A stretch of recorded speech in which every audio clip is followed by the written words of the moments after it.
రంగంలో హైదరాబాద్ తర్వాత రాష్ట్రంలో మంచి డిమాండ్ ఉన్న నగరం విశాఖపట్నం. గత 3 ఏళ్లుగా వైజాగ్ రియల్ ఎస్టేట్ మార్కెట్ కళకళలాడుతోంది. విశాఖ శివారు ప్రాంతాల్లో మంచి అభివృద్ధి కనిపిస్తోంది.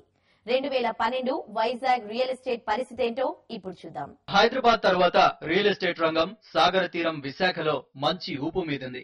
ఈ ఏడాది వైజాగ్ రియల్ భూమ్ స్పీడ్ అందుకుంది. ఇప్పటికే పారిశ్రామికంగా ఎదిగిన నగరంలో సినీ ఇండస్ట్రీ, ఐటీతో పాటు టూరిజం కూడా డెవలప్ అవుతోంది. అన్ని రంగాల్లోనూ శరవేగంగా అభివృద్ధి చెందుతుండటంతో అందరి కన్ను ఈ పీస్ఫుల్ సిటీపై పడింది. పెట్టుబడులు పెట్టాలనుకునే వారు కూడా ఎదుగుతోన్న ఈ నగరం వైపే దృష్టి సారిస్తున్నారు. Demand is always there, and because a lot of NRIs will invest in Vizag, a lot many people from other states, those who are doing business, they also invest in Vizag. Everybody invests in Vizag, so demand is always there. మనకి scare city తప్ప సిటీలో కొనుక్కోవాలంటే flat దొరకడమే కష్టం ఉంది తప్ప demand అనేది ఎప్పుడు వైజాగ్ సిటీకి it will be there and it will be more and more demand will be there in the future also for flat. ఆర్థిక మాంద్యంతో దేశంలో అన్ని నగరాలు విలవిలలాడినా విశాఖపై మాత్రం ఏమాత్రం ప్రభావం చూపలేదు. ఇక ఆర్థిక మాంద్యం ప్రభావం పూర్తిగా తగ్గిపోవడంతో నగరంలో అందరూ ఇళ్లు, ప్లాట్లు కొనేందుకు ఇంట్రెస్ట్ చూపడం మొదలుపెట్టారు. ఎంబీపీ, మురళీనగర్, మాధవధార, సీతమ్మధార లాంటి ప్రైమ్ సెంటర్లలో బిల్డర్లు భూతద్దం పెట్టి వెతికినా స్థలాలు దొరకడం లేదు. ఎక్కడైనా ఉన్నా చదరపు అడుగు ధర 5,000 పైమాటే. ఇక ద్వారకానగర్, అసీమెట్ట జంక్షన్, డాబా గార్డెన్ లాంటి కమర్షియల్ ఏరియాల్లో అయితే 10,000కు పైనే పలుకుతోంది. 2004 వరకు వైజాగ్ లో నెంబర్ 1 భూమి ఎక్కడ ఉందంటే ఆంధ్రప్రదేశ్ మొత్తం మీద విశాఖపట్నమే నెంబర్ 1 పొజిషన్ లో ఉంది.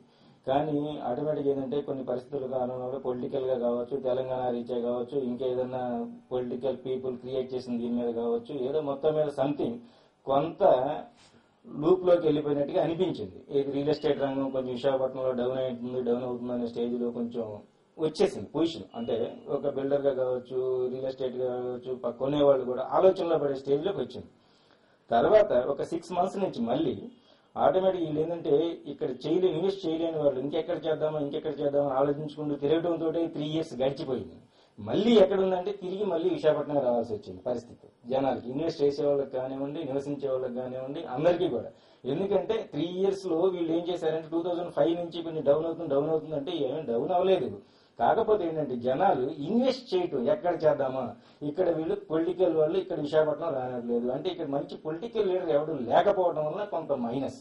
ఏంటంటే అంతా కూడా అవుట్ సైడ్ నుంచి వచ్చిన వాళ్ళు ఎందుకు ఇక్కడ క్రియేట్ చేయటం, ఇంకెక్కడన్నా మీరు చేసుకుంటే పోతుంది. ఒంగోలు అని కాసేపు, గుంటూరు అని కాసేపు, హైదరాబాద్ అని కాసేపు, విజయవాడ అని కాసేపు, ఇలాగా స్ప్లిట్ చేసుకుంటూ టాక్ తీసుకొచ్చిన చివరికి ఏంటంటే జెన్యూన్ గా వచ్చేసరికి విశాఖపట్నం నెంబర్ 1 అని అందరూ డిసైడ్ అయిపోయారు. అంటే ఇక్కడ సైట్స్ ఆల్రెడీ దొరికే కన్స్ట్రక్షన్ అయిపోయినాయి కాబట్టి ఎవరైనా రీబిల్డ్ చేయాలనుకున్న వాళ్ళు ఇచ్చిన బిల్డింగ్స్ మళ్ళీ కొత్తగా అపార్ట్మెంట్ల కింద మార్చడం జరుగుతుంది. వాటిలో చాలా డిమాండ్గా ఫ్లాట్లు దొరకడం కూడా కష్టంగా ఉంది. ఒకవేళ బిల్డింగ్ స్టార్ట్ అయితే వెంటనే సేల్ అయ్యే పరిస్థితి ఉంది సిటీ వరకు. అదేవిధంగా ఇక్కడ సిటీలో ప్రైస్ కూడా 4,500 నుంచి 5,000 వరకు కూడా జరుగుతుంది ఇక్కడ సిటీలో. సిటీ అంటే కిర్లంపూడి, పాండురంగపురం, ఎంబీపీ కాలనీ, సీతమ్మధార, లాసెన్స్ బే కాలనీ, బాలేశాస్త్రి లేఅవుట్, నరసింహనగర్, అక్కేపాలెం, ఇటువంటి ఏరియాలన్నీ కూడా ఈ విధంగా సిరిపురం ఇలా ఏరియాలని సిపిఎం కామెడీ ఏరియాస్ అని ఆ విధంగా ఉంది. 4,500 నుంచి 5,000 వరకు జరుగుతుంది. అది కూడా చాలా డిమాండ్. ఫ్లాట్స్ దొరకడం కూడా కష్టంగా ఉన్న పరిస్థితి సిటీలో ఉంది. ప్రత్యేకవాదం వినిపించినప్పుడల్లా వైజాగ్ నగర పరిధిలో రేట్లు అమాంతంగా పెరిగిపోతున్నాయి. దీంతో సిటీ మధ్యలో అక్కడక్కడా కడుతున్న అపార్ట్మెంట్లలో ఫ్లాట్ రేట్ 50 లక్షల పైగా రేటు పలుకుతున్నాయి. ఇక రియల్టర్లందరూ నగర శివారు ప్రాంతాలైన మధురవాడ, గోపాలపట్నం, పెందుర్తి, గాజువాక, ఆనందపురం, భీమిలి తదితర ప్రాంతాలపై దృష్టి పెట్టారు. కానీ అక్కడ ఏ ఇన్ఫ్రాస్ట్రక్చర్ ఇంకా కాన్సన్ట్రేషన్ చేయట్లేదండి. వాటర్ లైన్స్ లేవు, అండర్ గ్రౌండ్ డ్రైనేజ్ లేదు, రోడ్స్, బీటీ రోడ్స్ లేవు. సో మా నుంచి అన్ని డెవలప్మెంట్ ఛార్జెస్, ఉడా ఛార్జెస్, బెటర్మెంట్ ఛార్జెస్ అన్ని కలెక్ట్ చేస్తున్నారు. కానీ ఆ మనీ ఇంక దానికోసం యూటిలైజ్ చేయట్లేదు. అదే ఇన్ఫ్రాస్ట్రక్చర్ కరెక్ట్ గా ఉండుంటే సిటీలో ఎంత ధర పెట్టి కొనుక్కునే కంటే ఎక్కువ మంది అక్కడ ఇన్వెస్ట్ చేయడం ఇంట్రెస్ట్ చూపిస్తారు. ఎందుకంటే అందరికీ ఇప్పుడు వెళ్ళాలి కరెక్టే, కానీ కార్లు వెళ్ళే రోడ్లు ఉన్నాయి, ఎలాంటి రోడ్లు ఉన్నాయి, కానీ వాటర్ ఫెసిలిటీ లేదు, డ్రైనేజ్ ఫెసిలిటీ లేదు, లైటింగ్ లేదు. సో అక్కడ కొనుక్కోవడానికి ఆలోచిస్తున్నారు. అదే అక్కడ డెవలప్మెంట్ ముందు గవర్నమెంట్ ముందుకు వచ్చి roads, drainages, electricity, water connections ఇవన్నీ వాళ్ళు ఇచ్చి ఉంటే ఇంకా ఎక్కువ మంది అక్కడికి వెళ్ళి ఇన్వెస్ట్ చేయడానికి ఛాన్స్, ఎక్కువ మంది కొనుక్కోవడానికి ఇంట్రెస్ట్ చూపిస్తారు, ముందుకు వస్తారు. ఉడా మౌలిక సదుపాయాలపై మరింత దృష్టి పెడితే వైజాగ్ లో వచ్చే ఏడాది కూడా అపార్ట్మెంట్ల నిర్మాణం మరింత ఊపందుకుంటోందనడంలో ఎటువంటి సందేహం లేదు. హైదరాబాద్, వైజాగ్ కాకుండా ఏపీలో మిగిలిన 2 టైర్ నగరాల్లో ఈ ఏడాది రియల్ ఎస్టేట్ రంగం కొంత నత్తనడకలో సాగిందని చెప్పాలి. కన్స్ట్రక్షన్ కాస్ట్ కుండెక్కడంతో ఫ్లాట్ల రేట్లు 20% మేర పెరిగాయి. దీంతో ఈ ఏడాది పెద్దగా కలిసి రాలేదని చెప్పాలి. 2013 రియల్ ఎస్టేట్ రంగం మంచి అభివృద్ధిని సాధిస్తోందని బిల్డర్లు ఆశగా ఉన్నారు. ఈ ఏడాది నిర్మాణ రంగం ఎదుర్కొన్న ఎన్నో సమస్యల నుంచి బయటపడ్డామని, వచ్చే ఏడాది తమకు లాభాలను తెచ్చిపెట్టడం ఖాయమనేది బిల్డర్ల నమ్మకం. ఇక ఏపీలో ప్రధాన ప్రాంతాలైన గుంటూరు, విజయవాడ, కర్నూలు, తిరుపతి, వరంగల్, కరీంనగర్లలో ఈ ఏడాది చివరి నుంచి రియల్ ఎస్టేట్ రంగానికి కాస్త ఊరట లభించింది. సిమెంట్, స్టీల్ ధరలు పెరగడంతో నిర్మాణ వ్యయం 15% దాకా పెంచక తప్పలేదు. గత ఏడాదితో పోలిస్తే అమ్మకాలు కాస్త మందగించినా ఇసుక రవాణాపై కొంత క్లారిటీ రావడంతో వచ్చే ఏడాది రియల్ ఎస్టేట్ రంగం కళకళ్లాడే అవకాశం ఉందని బిల్డర్లు అంటున్నారు.